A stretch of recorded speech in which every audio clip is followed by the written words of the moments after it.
What? What? What the hell is this? Harumph. I didn't get a harumph out of that guy. Give the governor harumph. Harumph! You watch your ass. I see you shiver with anticipation. Let the show begin. Hey everybody, this is David Heretic coming at you with another edition of Reactions, Reviews, and Rants. And tonight... Alright, coming back to Tool. Yes, indeed.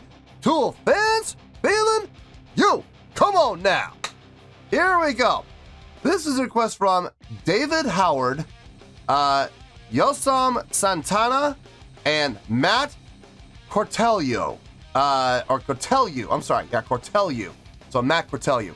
They all want to see me react to this song. It is Tool with a tune called Ticks and Leeches. Now, have I heard the song before? No, I have not. To the best of my knowledge, this does not resonate with me in any way, shape, or form. However, there's always a possibility I may have heard the song in passing and I just don't realize it. So as always, if I start listening to the song and I suddenly go, I recognize this.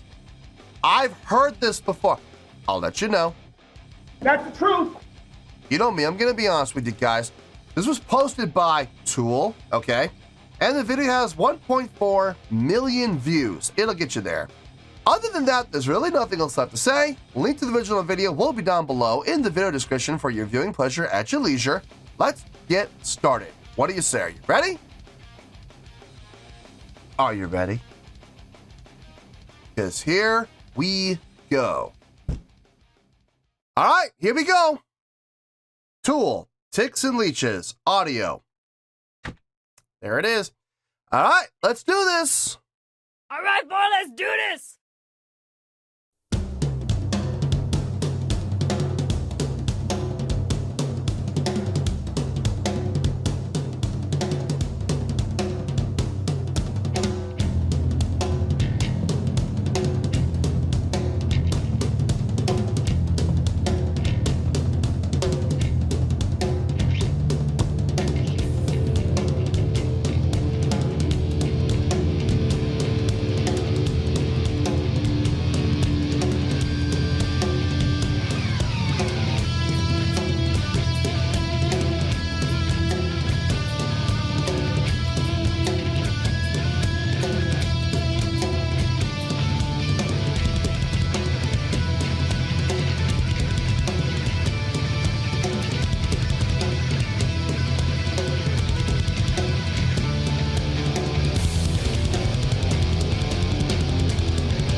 Okay.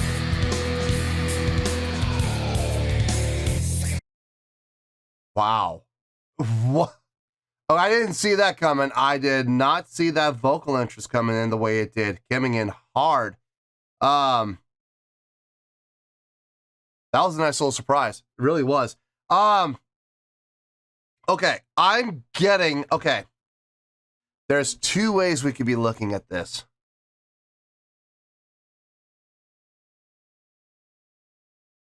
I'm thinking 7/8. It could be 7/4 at a very fast tempo. Like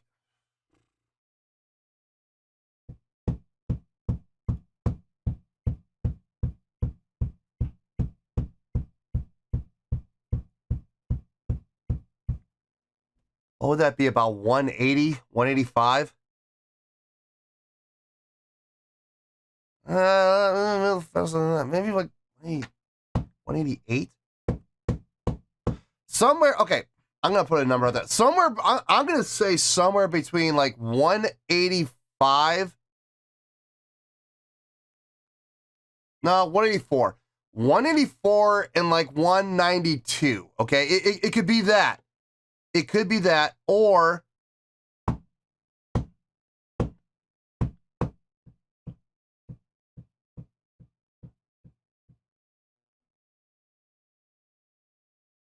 or 7/8 at like 90, 92 to like, I don't know, 96, 98, somewhere in there. So, I mean, yeah, I'm leaning more towards 7/8 personally. That's how I'm counting. 1, 2, 3, 4, 5, 6, 7, 1. I mean, that's how I'm getting it. I don't know. I mean, counting is always subjective, obviously, unless you actually have the sheet music in front of you, or at least you have the beats per measure in front of you. It's a little tougher. I don't know what the beats per measure are. I can't tell if it's like a halftime feel or if it's straight time. I'm gonna go 7/8. I'm gonna go 7/8 on this. I like 7/8. It's just enough out there to, make you kind of go, what? But at the same time, it's not impossible to count. So I've already locked into the time, which I'm thrilled about. So now I can really kind of enjoy the song itself. You know what I mean? So anyway, let's keep going here.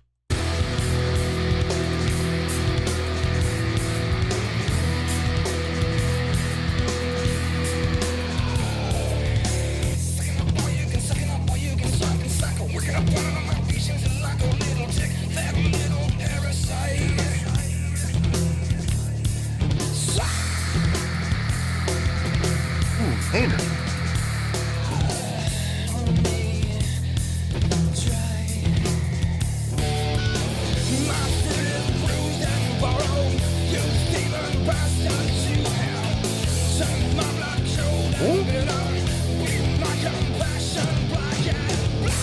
Ah, 7/8, 8/8, 7/8, 8/8, or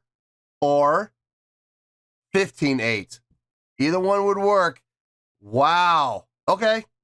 All it takes is adding that one little eighth note, and that threw me off a little bit the first time, but I caught onto it quick. That's good. That's really good.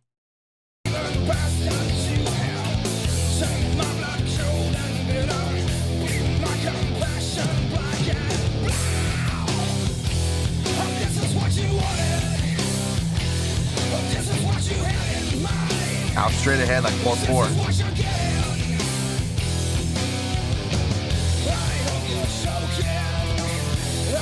That's 7/8 again.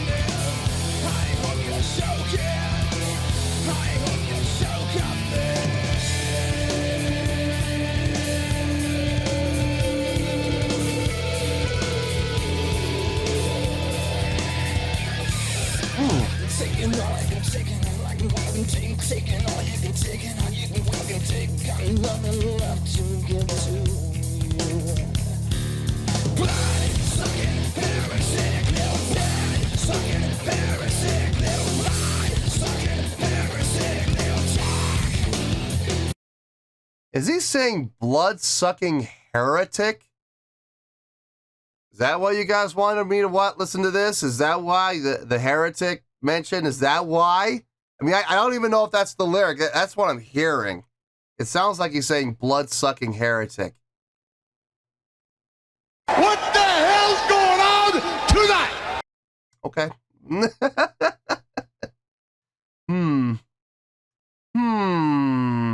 Yeah. I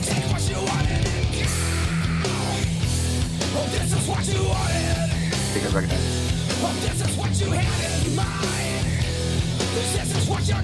Oh, no, straight 8. That's right. 4/4 time there. Okay.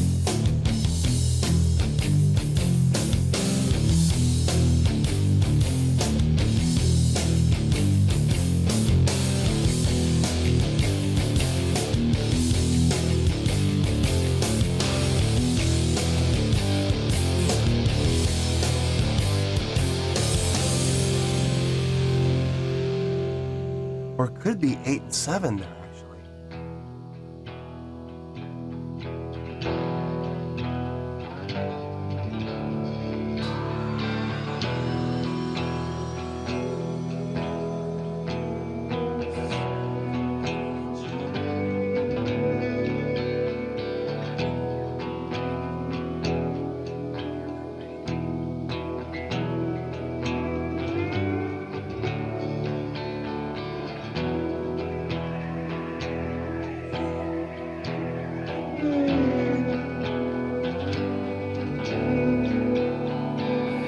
Great.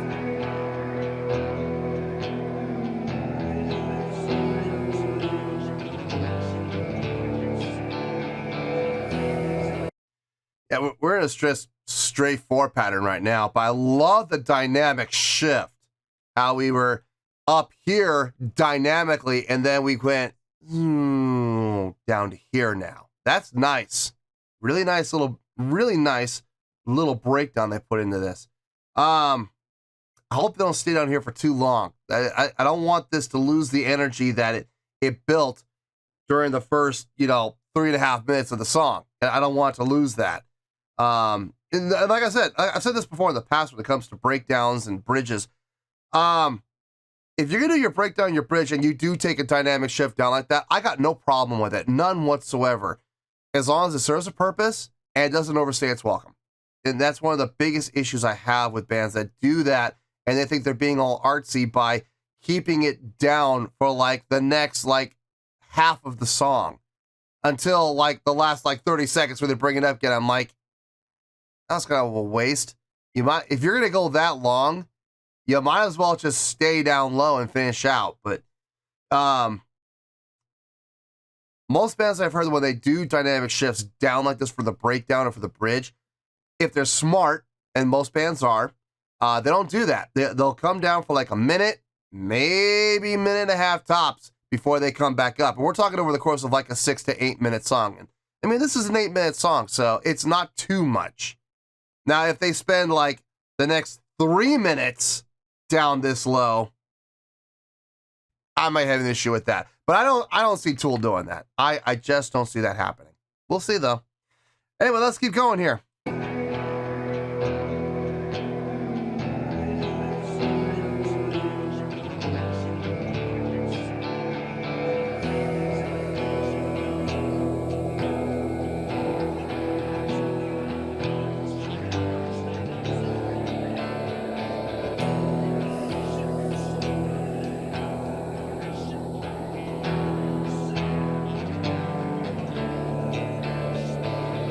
I like that rhythm.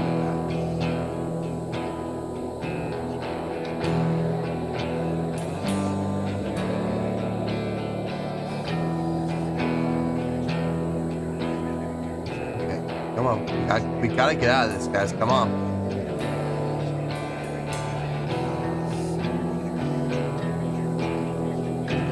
Okay, here's some more activity in the bass.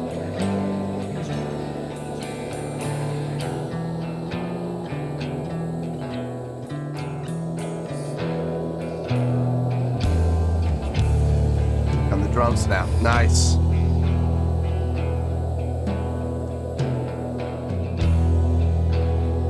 Okay, but we gotta move along though, guys. Come on, come on, come on. Uh-oh.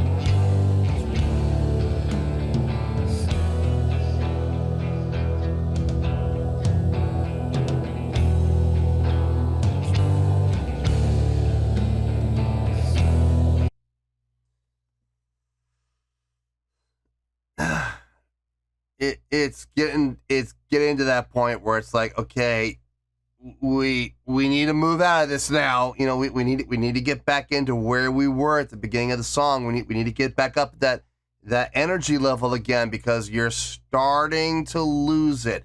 I will say the addition of the instrumentation throughout, adding it, I mean, the bass has been playing the whole time, but having it become more of an emphasis was nice. And then, a few measures later, here comes the drums. That's a nice, okay, good. So we're building up as far as adding layers, not so much in volume and energy, but we're adding layers. So that's helping. It's keeping it alive. If they had not been doing that, if they didn't add the bass, and then, on the next phrase, they didn't add the drums, I would be I don't know if I would say furious, but I'd be very upset by this point. As it is right now, I'm not upset. I'm getting worried though. I'm getting worried that I might become upset if this keeps going. So let's see what happens.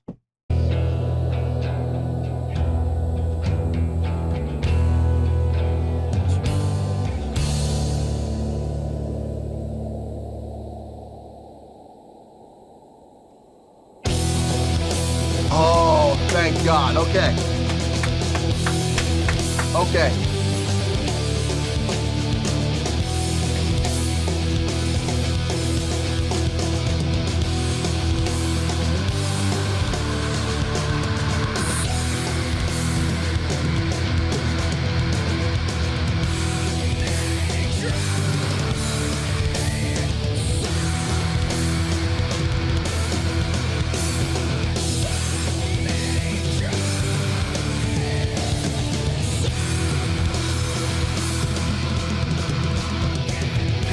Bill.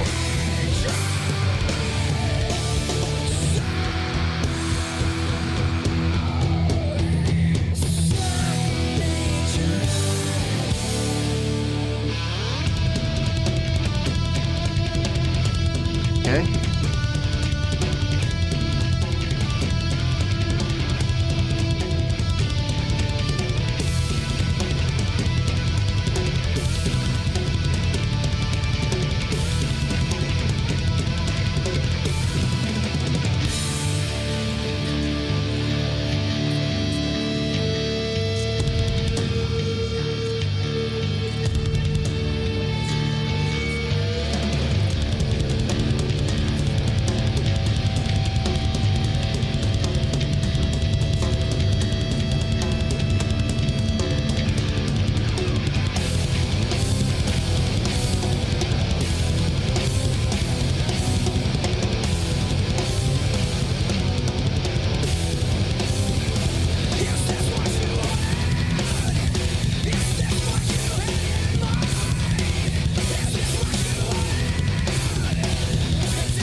Dang it.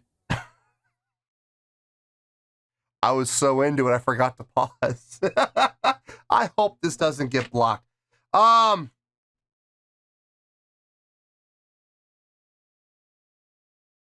Yeah. Okay. I enjoyed this. I definitely enjoyed this.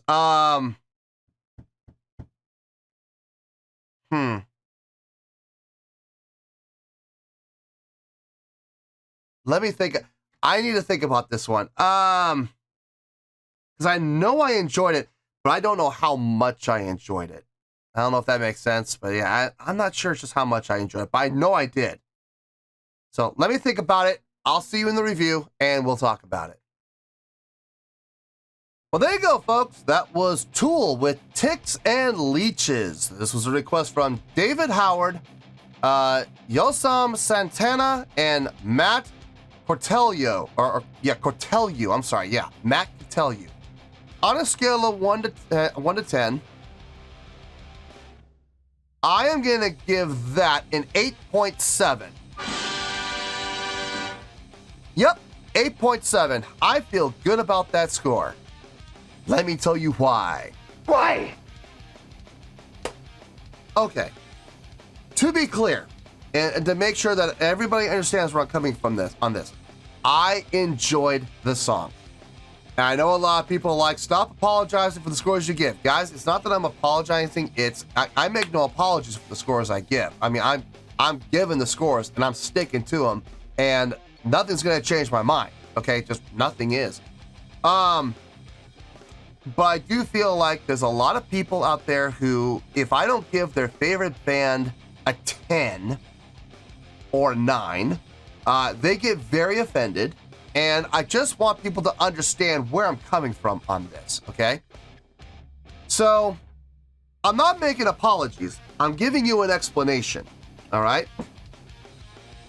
Not every Tool song can possibly be a 10. I'm sorry. I know a lot of people might disagree with that. I also have to tell you that not every Tool song is going to be a 9. Now, I think I've given 9s to pretty much every single Tool song I've reviewed so far and reacted to so far. I don't think I've ever gone down into the 8s for them yet. So this is a first, okay? This is our first dive down into the 8s. Guys, it was bound to happen eventually, okay? It was, okay? Not every single song can be a 9. If that were true, If every single song deserves a 9, then that means every single song is going to sound the same. There has to be a scale. There has to be a pecking order. Some songs are going to be 9s. Some songs are going to be 8s. Some songs are going to be 7s. It's going to happen, guys. There is that pecking order. And if people can be objective, they will actually look at the songs and they will go, yeah, actually, he's right. There are some songs that are better than others, okay? And some significantly better than others. Just like there are some songs that are worse than others, and there are also some songs that are significantly worse than others. Now, does that make it a bad song? No, not at all. You know, it doesn't mean it's a bad song just because it goes down. I love that. I'll give a score of like 7.6 or 7.4, and people lose their ever-loving goddamn minds, and they're like, that's a horrible score. No, it's not. A horrible score would be down in the 1s. Look at the scoring system chart. It very clearly lines out where horrible would be. That's down in the 1s. I gave it a 7.4. You know what I mean? Now, 8.7. What is that? It's a great score, okay? It is a high great score to boot. Now, I am not apologizing for that score. If you guys are upset about that score, I don't know what to tell you. I'm going to give you my reasonings why. And if those reasonings are not good enough for you, then I'm sorry. I mean, I don't know what to tell you other than maybe, possibly seek help. Maybe it might be a good idea. Maybe some therapy might be a good thing. 8.7 is a great score, and I really and truly do believe this is a great song. If I'm being honest, out of all of the Tool songs I've heard up to this point, I would say it's not the least impressive I've heard. I'm not saying that whatsoever, but I am saying that it's probably not, I can tell you it's not one of the most impressive. It's down in the lower half as far as the impressive scale goes. The song was great. It had a great groove. I love the fact that they were playing around with 7 a lot. But I have a feeling they were moving around between 7/8 and 7/4. They also threw in some 4/4 and some 8/8 in there as well. I made the comment on the first time when they went 7/8, 8/8. I was like, that could be interpreted as 15/8. I interpreted it as 7/8 and 8/8 because I heard a very distinct break after the 7/8 coming back in. It wasn't like one long 15/8 measure. It felt to me more like 7/8, 8/8. So that's how I'm interpreting it. I know some people will say, well, I hear 15/8. And look, they're not wrong. It's the same numbers. It's just, it's a feel difference. That's all. And if they interpret it as 15/8, there's nothing wrong with that. It all adds up, right? 7 plus 8 is 15. So 15/8 could be seen as that. Playing around with feel going into that 4/4, or it could be interpreted as 8/8. Again, either way, it could be interpreted as either way. The 7/8 versus the 7/4. Is it a really fast 7/4 or is it a slower 7/8? I don't have the sheet music in front of me, so honestly, I couldn't tell you. It feels to me like it's a slower paced 7/8. So that's how I'm interpreting it. I loved counting this. I did. I had a blast counting this. This was fun to count without question. For the most part, it was pretty straight ahead. There was not any guesswork in this, honestly. I had to listen to the rhythmic pattern a few times to get it, but once I got it, it was like, oh, okay, well, there it is. Which means once I'm done establishing the time and I know where the time signature is and I'm locked into it, I can relax a little bit and I can enjoy the song a little more, which I did. The guitar in this was fantastic. Loved it. But I gotta say, and I know I'm being a little biased here, but I don't care. As a bass player, I was loving what the bass was doing. I have always been a big fan of his bass tone. I always have, and I absolutely dig it, and it really shined through on this song.